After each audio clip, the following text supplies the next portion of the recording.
Hello and welcome to my channel. I'm King Posh, and today we're looking at my all-wheel drive drift tune for the 1998 Toyota Supra.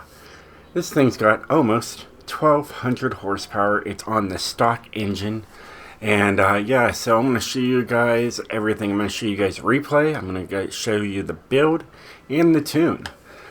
So first off, when I go to replays, I've been so busy last night with Horizon, because Horizon had a 4 new cars to come out on Horizon 5. So as you can tell, they're all tuned and shared, but here we're going to show you guys, not on Maple Valley this time. I wanted to show this car on a different track.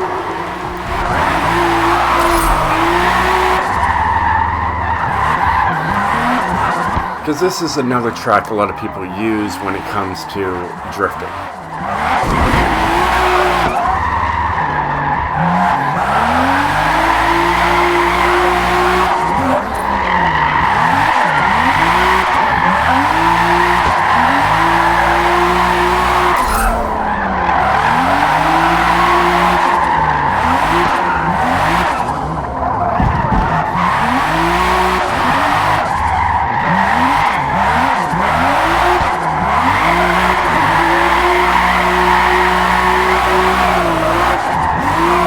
Of course, you're going to mangy drift from side to side.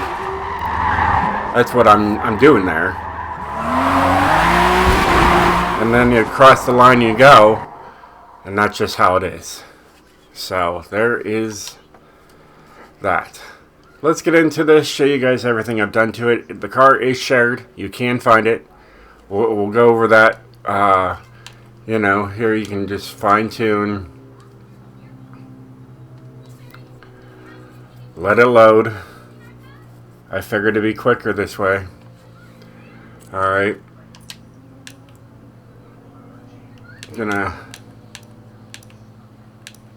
There it is. It's right there. King's all-wheel drive drift. Points drift mangy all-wheel drive. King Posh Gaming at YouTube for tunes. That's what it says in the description. So, there you have it. Anyways, here we are at fuel and air, so we'll go down from there. So everything is going to be race all the way through. Alright, everything here is race all the way through. It's got race brakes, no roll cage.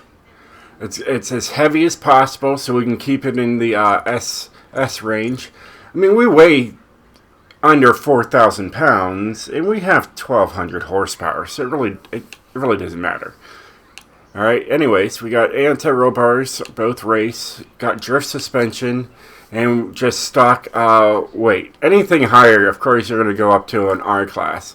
And honestly, if online drifting comes out and there is R class, it'll be a simple fix to make it all R class. I'll just make it as light as possible, and then reshare it. You know, I'll fix the gearing and whatnot. But anyways, stock all the way through for tires. Alright. And my wheels of choice are these right here. So it really just goes with the paint job. Is why I went with that wheel. Oh yeah, I forgot to show you guys. And then just 17-inch rims for both the front and the rear, just to keep the weight down. We got race transmission, race differential, race clutch, and race driveline. Here, you at least guys get to see the rear wing right there, just stock. Alright, you guys get to just see. This is the latest option right here. Alright, look at this. You can go with these. They all are heavy. When the last one looks exactly like the same, and it's lighter. I don't get it. Alright, and then here the hood, we have the last on the street, because honestly, with the paint job, it just doesn't look good with the raised hood, so I went with that. And then here, we only have 2 options here, so I decided to go with that one as well. Alright, we got a twin turbo on here. You can put a single turbo on there. Okay. We got just regular body kit. This is what happens when you put the body kit on there. It gives you a double wing. You have to remove the rear wing just to make it look good. But yeah, we got the 3.0 liter inline 6 on here. You have a 2.0, a V8, a V10, and V12 option as well. But it is what it is. Either way, we got all-wheel drive on here, of course. And I think that was it. Yes, so there you go. Alright, let me show you guys the tune and show you guys what I did to this thing. So it's got a top speed of 155 miles per hour. And we got 15-15 just to give you guys some extra grip. She still slides for days, you know, so it is that. Here's my gearing. This is what I've come up with. You're mainly going to be using second, third, possibly fourth, and possibly fifth and sixth, depending on where you are. Alright, here's my alignment. This is what I went with, and it works. I put like 5 different tunes on this car to try to get it to really work. I even went to like FORZA MOTORSPORT 5 and 4 and went to those tunes for the Supra, and they just weren't working. So this is what I came up with, and it works now. Inter-roll bars are just there for show, so 1 and 1. I decided just to say, you know what, I was going to put like 955 and 936, and I said, you know what, I was like, nah, we'll just max it out. Let's make it easy for everybody. Just max them out and call it a day, all right, and move on. All right. Dampening is 13, 1 and 1. I use this for my rear-wheel drive, but I decided to throw it onto my all-wheel drive and see what happens, and it works. All right. Don't have to worry about these numbers right here. Just make sure they're exact. All right. And there is no downforce to worry about. Braking, it's 50% and 130%. I needed an extra 30% of pressure to get this thing to really control itself.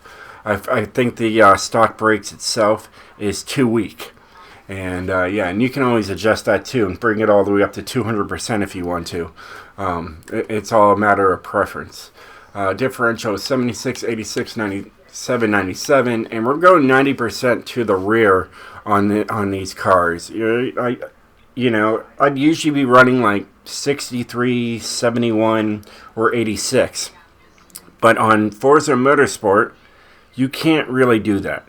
The front end starts to just grab more, and you strain out when you're trying to drift. So I've been having to go into the 89, 90, 96% going to the rear from here on out on every single drift car I've made on FORZA Motorsport when it comes to all-wheel drive. It's the only way to get it to actually stay sideways. So there's that. All right, and then that's locked. So it is what it is.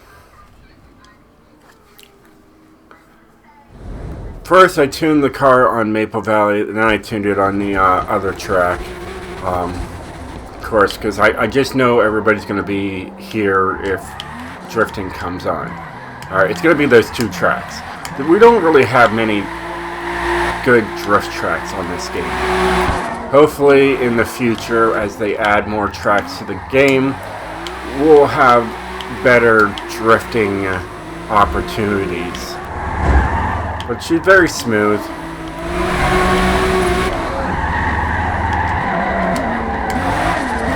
I mean, look at that. She just goes sideways.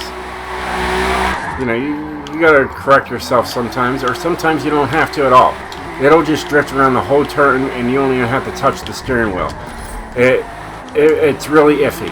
And I think it's really mainly on the tire temperature. Once they start warming up, yeah, it'll just stay sideways. You won't have to really touch much.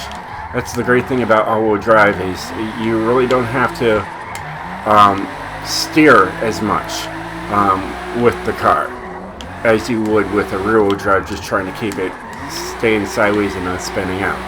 You know, it just makes everything just a little easier on yourself. So, yeah. Yeah, no, that's good to know. It sounds schema for the soil carbon, like what data is initially So, into that regardless. spreadsheet. Well, hey guys, I hope you enjoyed this video. If you did, definitely hit that like button, and I'll catch you guys next time. Stay sideways, my friends.